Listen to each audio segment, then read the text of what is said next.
I still remember the exact temperature of the conference room. 72 degrees. Cold. The kind of cold that makes you feel like your skin doesn't fit right. My boss, Marcus Chun, sat across from me with that smirk, the one he always wore right before he destroyed someone. My hands were shaking. Not from fear. From anger. "You're fired, Jessica," he said, not even looking up from his phone. "Effective immediately. Security will escort you out." Around us, 20 people pretended to look busy. Nobody met my eyes. In front of God and everyone at Harrison and Associates Marketing, I was being humiliated. My 6 years of work. My late nights. My loyalty. Gone. In front of everyone who'd watched me do his job while he took the credit. "You're kidding," I whispered. "Not even a little bit," Marcus laughed. "You're not a fit for where we're going. Besides, the intern can do your job for half your salary. Actually, it already has apparently." That's when I realized the truth. This wasn't about performance. This was calculated. This was personal. And as Marcus went back to his phone, acting like I was already invisible, something inside me shifted. I wasn't going to cry. I wasn't going to beg. I was going to win. Let me take you back to when everything was different. I was fresh out of college, eager to prove myself. Marcus was the guy everyone wanted to work for. Charming, funny, brilliant with clients. I remember my first day at Harrison and Associates. He personally greeted me. I remembered my name. I felt chosen. "Jessica, you're going to love it here," he said, putting his arm around my shoulders. "I see big things for you. Real potential. You're going to help me build something special." I fell for it completely. We all did. The work was exciting. I was handling client strategies, building campaigns, and solving problems that mattered. Marcus would ask for my input during meetings and praise my ideas in front of the team. I genuinely believed he saw me as a rising star. My coworkers seemed jealous sometimes, but I didn't care. I was being valued. 6 months in, I realized I wasn't just working for Marcus anymore. I was working for him. Every creative solution I came up with, he presented clients as his own. Every late night I pulled, he'd email the next morning acting like he'd done it himself. I noticed, but I told myself I was being paranoid. That's not who Marcus was. That's not how things worked. At least, that's what I kept telling myself. Because if I admitted the truth, I'd have to do something about it. And I was too scared to risk my job. It happened during the Morrison campaign, one of our biggest clients. I'd spent 3 weeks developing this strategy. Honestly, it was brilliant. Customer engagement up 30%, brand visibility at an all-time high. In the presentation, Marcus walked in, glanced at my PowerPoint, and basically took over. He presented MY work like he'd stayed up nights developing it. I watched from the side of the room, waiting for him to give me credit. He never did. Afterward, at the celebration dinner, the CEO of Morrison pulled Marcus aside. "You're a genius," I heard him say. "Exactly what we needed." Marcus smiled like he created fire. When I approached him later, my voice shaking, I asked why he didn't mention that I'd led the strategy. He looked confused. Genuinely confused. "Jessica, of course you did the work," he said. "But I guided you. I shaped the vision. That's what a leader does. He elevates his team's ideas into something bigger. You should be thanking me for making you look good." I actually apologized. I actually believed him. That's the worst part. I thought I was being petty and ungrateful. I thought maybe I was the problem. My friend Sarah, who worked in accounting, told me I was crazy. "He's stealing your work," she said bluntly. But what could I do? Report my boss? Get labeled as difficult? Ruin the only good thing in my career? So I stayed quiet, and he kept talking. By year 2, the pattern was locked in. I was working 70-hour weeks. Marcus was getting promotions. I was getting thanked in emails. He was getting bonuses. The weird part, I still believed in him. That's what manipulation does. It rewires your brain to accept crumbs as if they're entire meals. We had this inside joke around the office. Jessica's ideas, Marcus's magic. People said it like it was funny. Like I should be honored that my genius made him look good. He'd laugh it off and say, "Team effort." But his tone always made it clear he was the team. I was just the assistant, even though my title said senior strategist.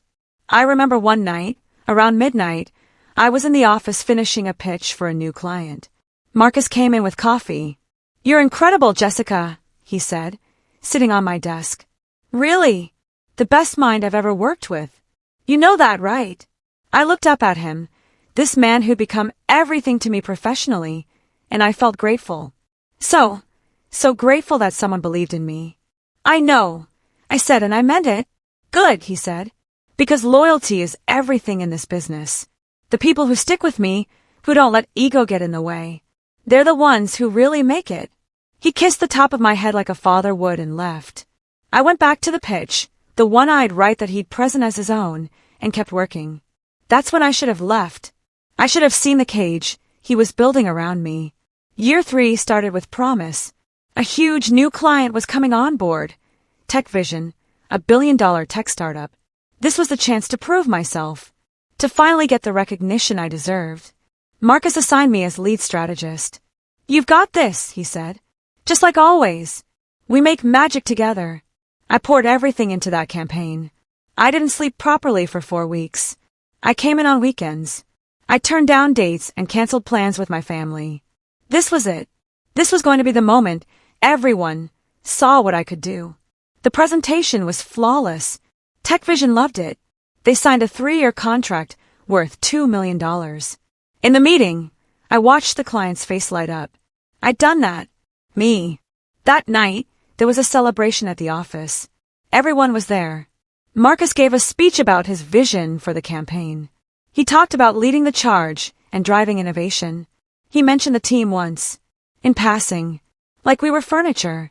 When I approached him, I wasn't angry yet. I was just confused. "Hey, they're calling you the TechVision guy in the break room," I said, trying to laugh it off. He looked at me like I was being weird. "That's what happens when you do good work, Jessica. People remember the leader. That's just how it works. Don't tell me you're one of those people who needs constant praise." But here's the thing, I wasn't asking for constant praise.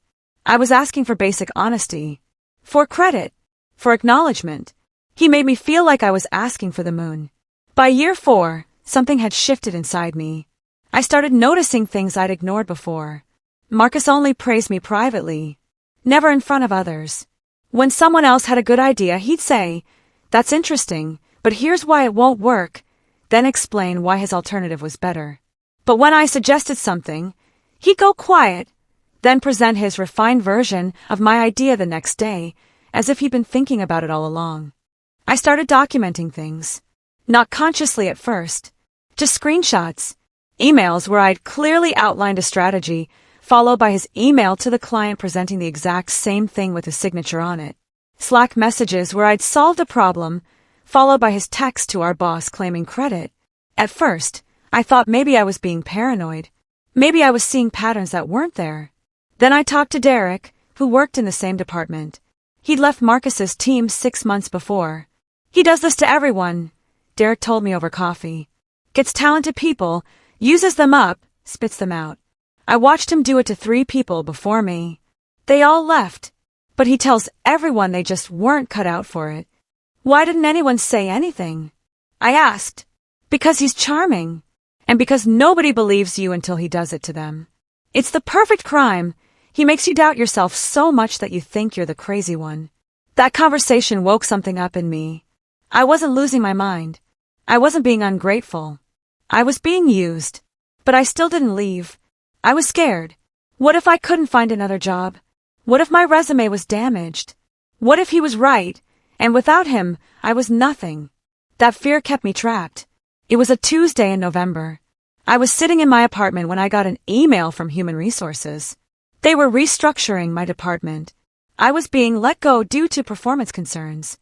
The severance was 2 weeks of pay. No discussion. No warning.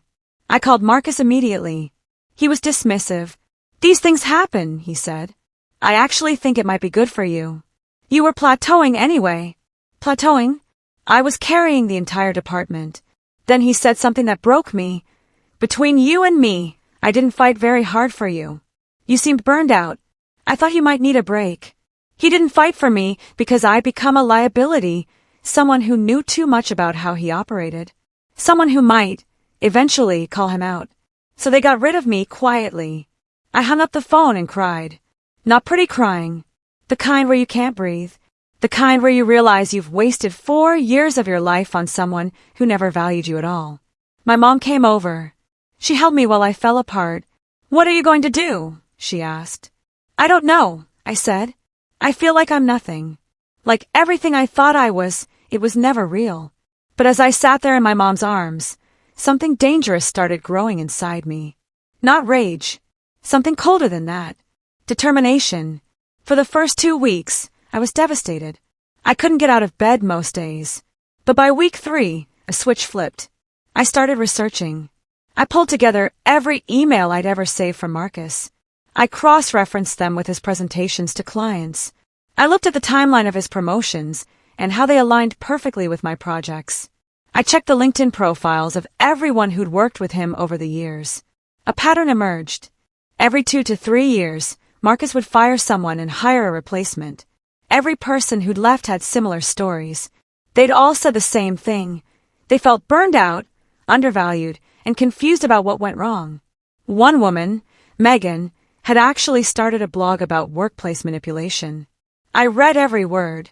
She described Marcus to AT, even though she never used his name. Toxic boss, charming exterior, steals ideas, makes you doubt yourself, get rid of you when you become a threat. She'd written, "The hardest part wasn't losing the job. It was realizing I'd lost myself. I'd become so focused on proving my worth to someone else that I forgot I already knew my worth."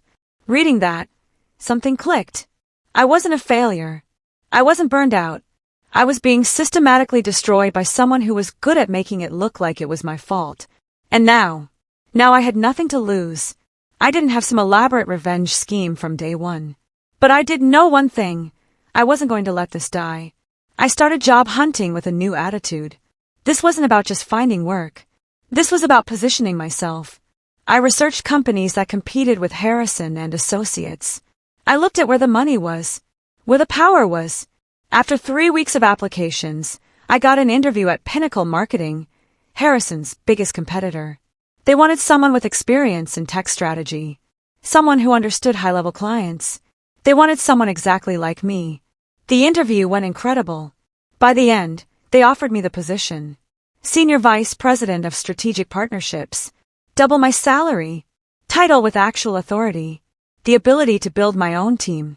But here's what made this perfect. Pinnacle was trying to break into the same market that Marcus was protecting. The tech sector. The high-value clients. The exact space where Marcus had built his reputation. When I accepted the job, I realized something. I didn't have to sabotage Marcus. I didn't have to do anything illegal or shady. I just had to be better than him. I just had to win. My first week at Pinnacle, I wasn't thinking about Marcus at all. I was thinking about work. I was given a list of potential clients, startups and tech companies that weren't yet signed with any major firm. One name jumped out immediately.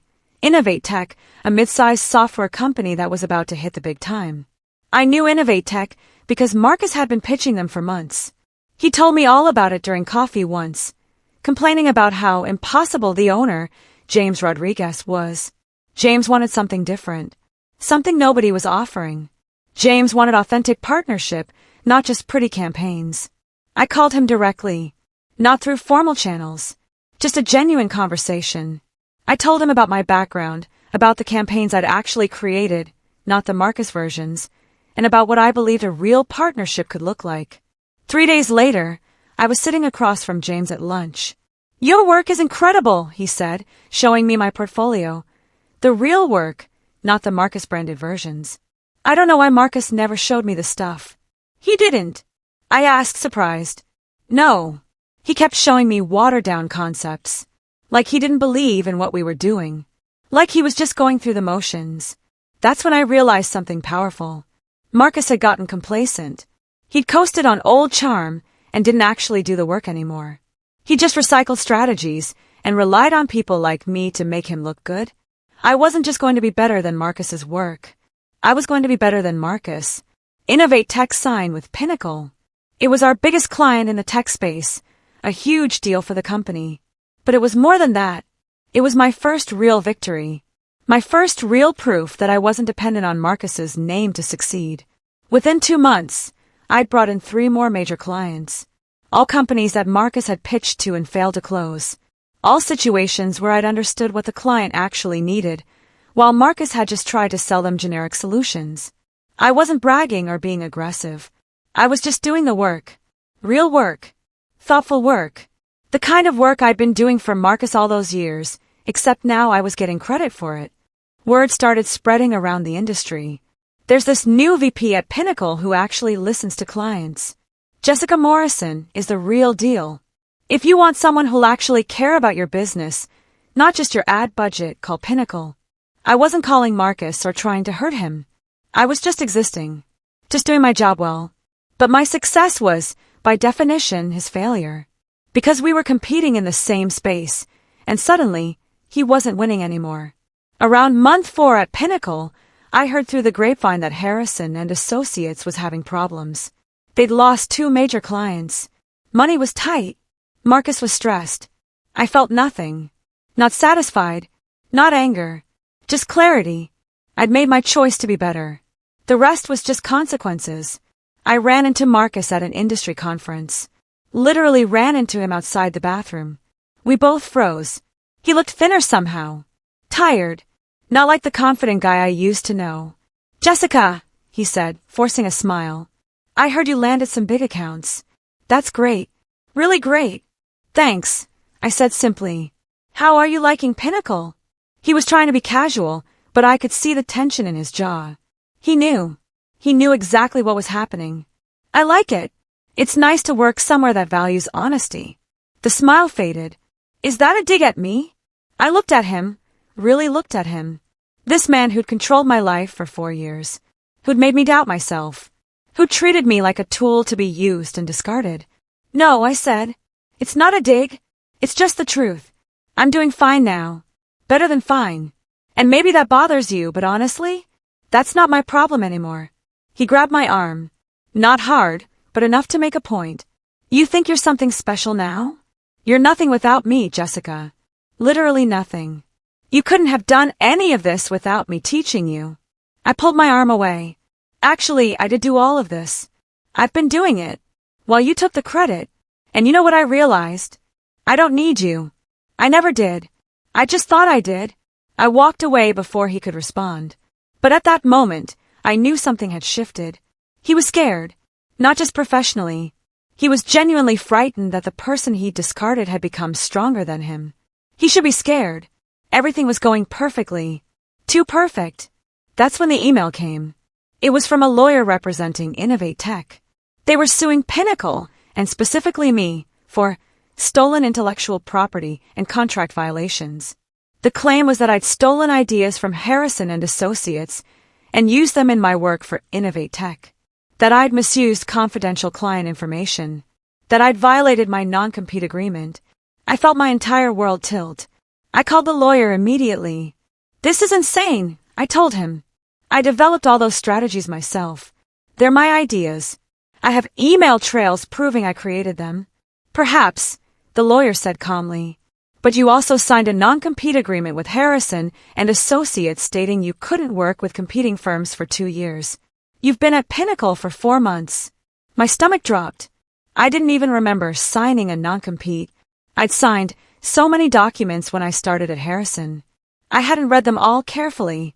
I trusted Marcus. I trusted the company. What an idiot. Within hours, the news hit the industry blogs. Pinnacle VP faces lawsuit from former employer. Marcus Chin fights back against former protege. Suddenly, I wasn't the hero anymore. I was the villain who'd stolen from her old boss. The disloyal employee who tried to use confidential information to get ahead. Marcus gave a statement.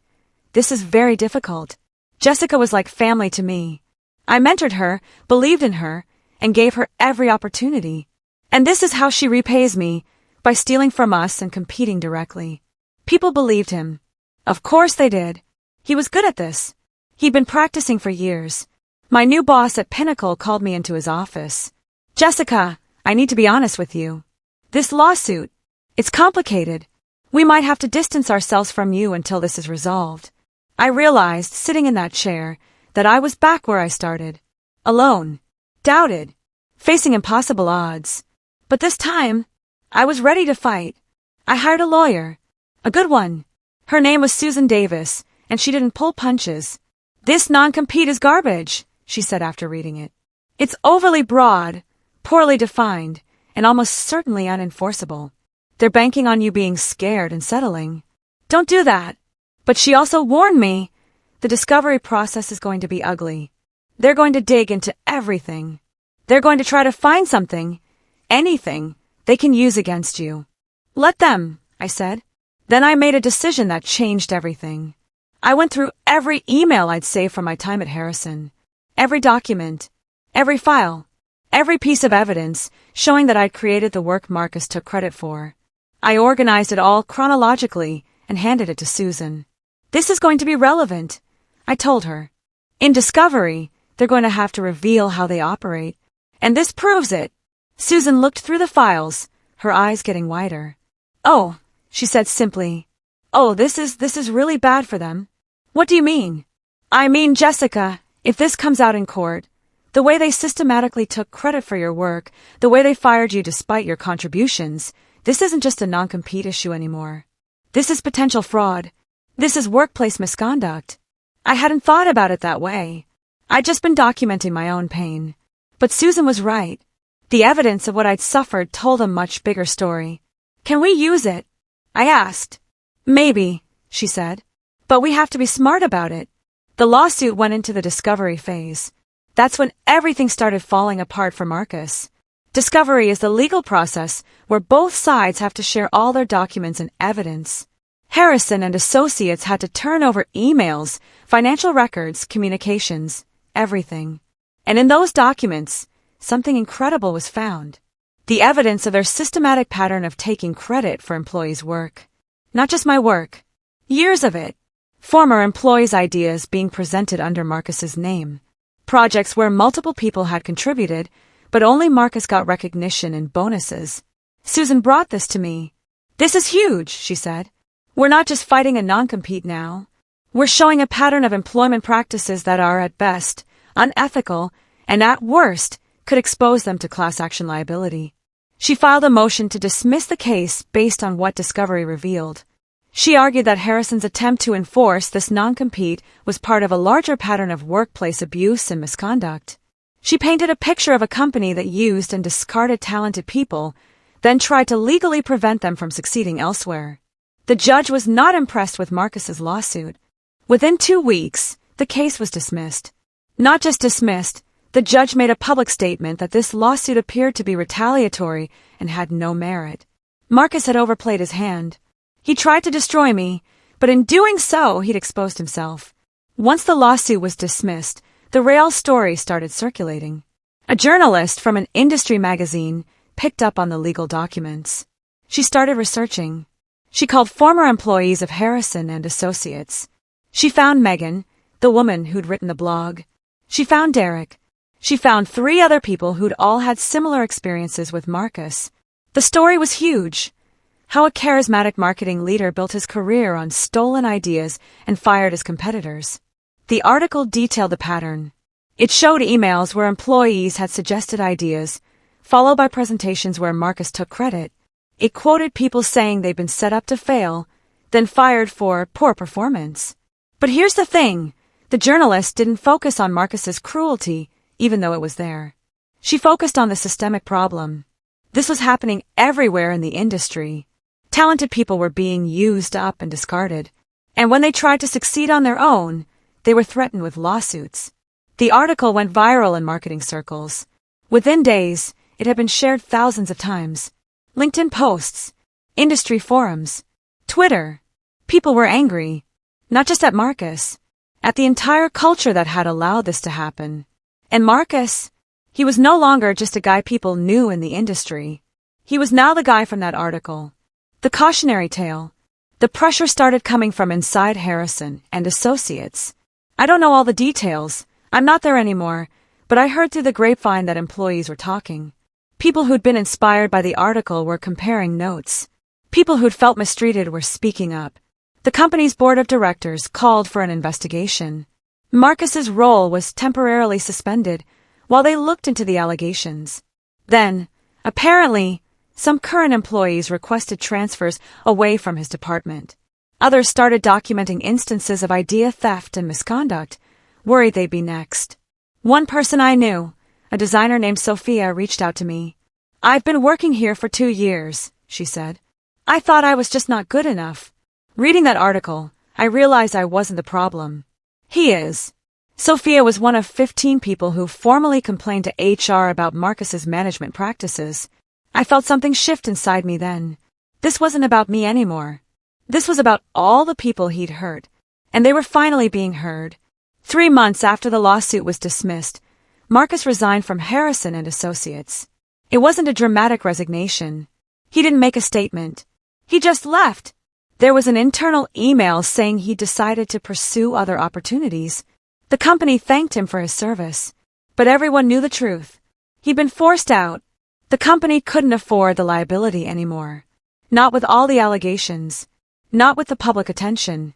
When I heard the news, I was at my desk at Pinnacle. I had lunch with colleagues.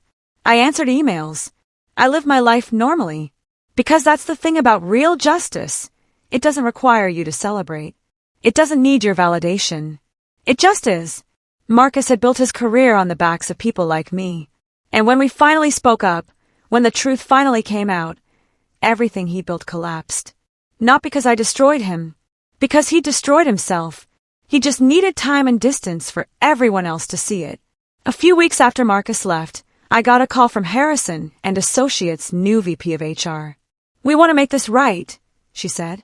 "We want to offer you severance packages equivalent to the raises you should have received, plus a formal apology for how you were treated." I thought about accepting. About money making this better somehow. But then I realized it wouldn't change anything. The money wasn't what I needed. I'd already won. "I appreciate that," I told her, "but I've moved on. And honestly, I think that money should go to the people still fighting to prove their worth because of what happened to them. The people who didn't leave. The people who need to know they're not alone." There was a pause. That's actually a really generous way to look at this." "It's not generous," I said. "It's just clear." Within a month, Harrison and Associates established a formal process for former employees to file complaints about compensation and credit for work. They rehired 2 people who'd been fired under similar circumstances. They implemented new policies about project attribution. It wasn't perfect, but it changed. Somewhere along the way, this story stopped being about me and Marcus. It became about something bigger. Other companies started reviewing their own practices. Other employees started speaking up about toxic management. The industry magazine did a follow-up story about how one lawsuit was changing an entire sector. I started getting calls from universities asking me to speak about workplace ethics. From other companies asking me to consult on fair employment practices. From support groups for people who'd experienced workplace abuse. I realized I had accidentally become a symbol of something. Not a victim who'd gotten revenge, but a person who'd stood up and refused to accept being treated as disposable. People told me their stories. Women who'd had their ideas stolen. Men who'd been pushed out when they asked for raises. People of color who'd been told they weren't a fit right after their ideas made millions for the company. And in hearing their stories, I understood something. Marcus wasn't unique. He was just more visible now. But if his visibility could help change even a few workplaces, if it could make even a few people realize they weren't crazy for feeling exploited, then this was worth it. I don't think about Marcus much anymore. But about 6 months after he left Harrison, I heard where he'd gone. He'd gotten a job at a smaller firm. Mid-level position. Not a leadership role. A place where nobody knew his history, and he could try to start fresh. Part of me wanted him to fail completely. To lose everything. To feel the shame and doubt he'd made me feel. But watching his life from the outside, I realized something more powerful. He was just ordinary now. Without the power, without the platform, without people to exploit, he was just a middle-aged guy with a new job. He wasn't the genius I'd thought he was. He was just a man who'd learned to take credit for other people's work. And that's a pretty lonely way to live. I didn't feel happy about it. I didn't feel sad. I just felt nothing. Which meant I was finally free. I got promoted to Chief Strategy Officer at Pinnacle. Not because of the lawsuit. Not because of the industry's attention. Because I was good at my job. Because I brought in clients and kept them happy. Because I built a team that trusted me and worked hard and created incredible campaigns. Sitting in my new office, higher than the one Marcus had, I thought about how much had changed. I had authority without needing to steal it. I had respect without needing to take it from someone else. I had success that was actually mine, built on my own work and my own ideas. The Innovate Tech campaign I'd created, it won an industry award. My name was on it. Legally, professionally, publicly. There was no ambiguity. No question about whose work it was. I called my mom that night. I made it. I told her. You always knew you would, she said. You just needed to believe it. 18 months after I left Harrison and Associates, I got an email. It was from Marcus. Jessica, I've been thinking about everything that happened. I owe you an apology. A real one, not just a professional one. I used you. I took your work and your ideas and didn't give you credit. I was insecure and I made you pay for that. I know an apology can't fix what I did, but I need you to know that I know what I did was wrong. I read it 3 times. My first instinct was anger. I wanted to tell him that an email wasn't enough, that he'd hurt me deeply, that he'd cost me 4 years and my confidence. But then I realized I didn't actually care what he said anymore. His apology didn't validate me. His recognition didn't make my work more real. I'd already won. The outcome had already been decided. So I didn't respond. I just filed the email away and went back to work. Sometimes the most powerful thing you can do is move on. 6 months later, I heard through the grapevine that Marcus had been fired again. This time from his new job. Apparently, he tried to pull the same thing at the new company. Took credit for someone else's work. That person pushed back. The company did their research. They found the articles about Harrison. They did the math. And they let him go. I won't lie. I felt something when I heard that. Relief, maybe. Satisfaction that even after everything, he hadn't learned. He just moved his behavior to another company, and eventually, it caught up with him again. But it also felt sad, because this meant he'd never actually grow. He'd never understand what he'd done wrong. He'd spend his whole life repeating the same pattern, wondering why it never worked out. That's a lonely way to live. Meanwhile, I was building something real. A team that was loyal because I treated them with respect. Clients who came back because I actually delivered what they needed. A reputation built on honest work and real results. The contrast was stark, and I suddenly realized that my real victory wasn't about destroying him. It was about building something he could never have, genuine success. A year ago, I was getting fired in a conference room. 18 months later, I'm sitting in the main office of Pinnacle Marketing, overlooking the city. I have a title that means something. A salary that reflects my value. A team that respects me. Clients who choose to work with me, specifically. But more than that, I have myself back.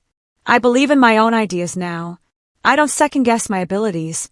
I know my worth because I've proven it to myself, not because someone else told me I had it. The crazy part is, I'm not even angry at Marcus anymore. I'm grateful for him, in a weird way. Because without him showing me what toxicity looks like, I never would have recognized it. Without being hurt so deeply, I never would have fought so hard. Without losing everything, I never would have discovered how strong I actually am. I sometimes think about what I'd tell my younger self, that girl who worked 70 hours a week for someone who didn't value her. I'd tell her this. Your work is valuable. Your ideas matter. And you are enough, even when someone tries to convince you otherwise. The people who matter will see you. And when they finally do, it will make every painful moment worth it. I'm not special. I'm not uniquely talented or unusually strong. I'm just a woman who decided she wasn't going to accept being treated like she was disposable. And that decision, that changed everything.